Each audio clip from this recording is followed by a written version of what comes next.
L'assessore ai servizi sociali del comune di Agrigento, Marco Vullo, rende noto che attraverso il distretto sociosanitario D1 è stato pubblicato l'avviso pubblico disposto dalla legge del 21 dicembre 23, con il quale si possono avere erogati benefici in favore dei gravi disabili e gravissimi, e le istanze andranno presentate entro il prossimo 21 novembre.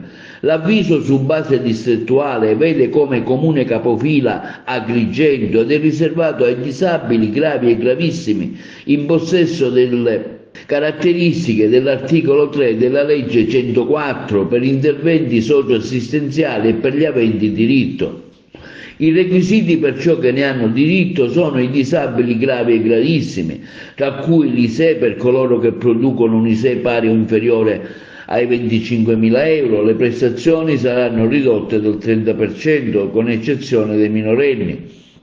Le istanze vanno presentate e compilate online sulla piattaforma Servizi Sociali Web, raggiungibile nell'home page del Comune di Agrigento nella sezione Avvisi. L'istanza, afferma l'assessore Vullo, va presentata entro e non oltre le ore 24 del 21 novembre, sia presso l'ufficio del protocollo del Comune di Agrigento, e deve essere corredata da fotocopia del documento, il verbale della commissione medica che attesta la grave disabilità, la certificazione ISEE in corso di validità, l'erogazione dei servizi socioassistenziali per libera scelta secondo una delle seguenti modalità di gestione. Si potrà chiedere l'assistenza diretta fornito dal comune beneficiario attraverso gli enti no profit accreditati, o l'assistenza indiretta. Il beneficiario sceglie l'operatore socioassistenziale con la stipula di un contratto, anticipando lui tutte le spese.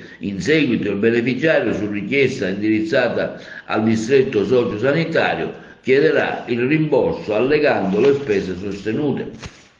A tal riguardo l'assessore Vullo invita pertanto gli aventi diritto e le loro famiglie a presentare le istanze, perché è una forma di supporto socioassistenziale che mette in condizione il disabile grave e gravissimo di avere un'ulteriore assistenza per migliorare lo stato di salute in cui versa, e che possono essere di grande sostegno anche per le famiglie che assistono quotidianamente il disabile.